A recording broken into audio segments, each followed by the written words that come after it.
Good evening, viewers of BNN. Thank you for tuning in. I'm Max Jones, and this is the years 1860 through 1861's top stories. They include the following. A new president has been elected to the United States. After beating out runner-ups Stephen A. Douglas, John Bell, John C. Breckinridge, Abraham Lincoln is the 16th president of the United States.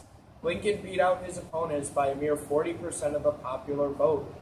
A majority of northern votes for Lincoln leaves the southern states in shock and anger. The secession crisis has reached an all-time high as more states continue to secede from the Union. The seceding states include South Carolina, Mississippi, Florida, Alabama, Georgia, Louisiana, and Texas. States expected to join the secession include Virginia, North Carolina, Tennessee, and Arkansas. Pending states include Maryland, Delaware, Kentucky, and Missouri. The Crittenden Compromise, which was proposed December 18, 1860, has been rejected.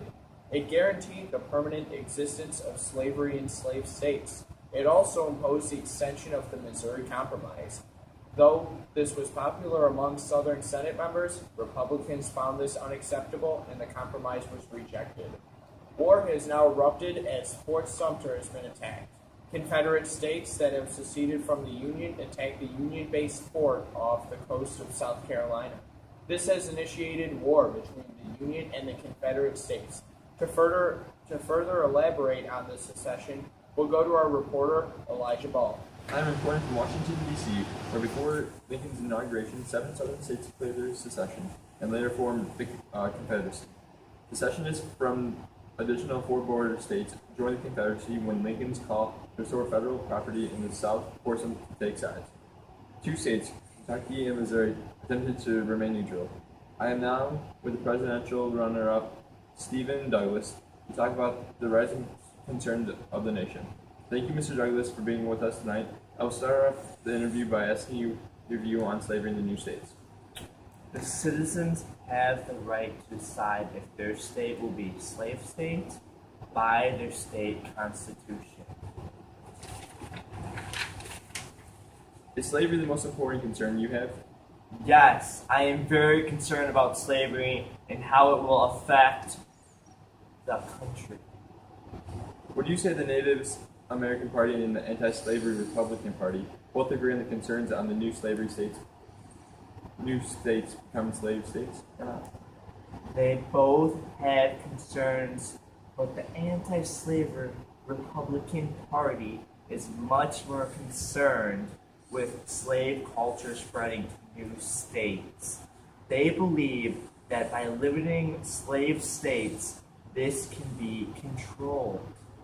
The Nativist American Party, who are not as opposed to slavery as the anti-slavery Republican Party, is not as concerned about slavery spreading to new states.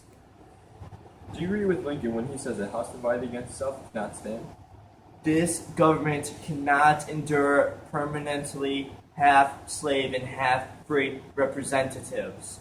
With this much disagreement occurring in Congress, a civil war between Confederate states is inevitable.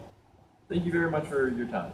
Now we'll pass this back to Max in the newsroom. Thank you for that interview, Elijah. We will now go to our war commentator, Noah Jasek, for an elaborated report on the attacks on Fort Sumter.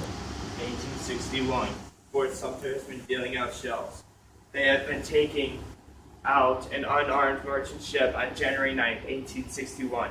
South Carolina is demanding that these military personnel abandon their facilities, but they will not back down until some baby explosions light up their island and kill nobody.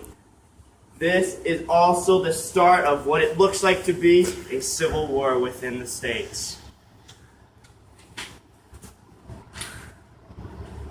There are 11 states that declared secession, and these states are South Carolina, seceded December 20th, 1860. Mississippi, Florida, Georgia, Louisiana, Texas, Alabama, Virginia, Arkansas, North Carolina, and Tennessee succeeded June 8, 1861. It wasn't the start of the Civil War, but the South Carolina Cession was. South Carolina was a major part of Fort Sumter, and Fort Sumter was also a crucial part of the first acts of war because it was the first acts of violence. You're on. Oh.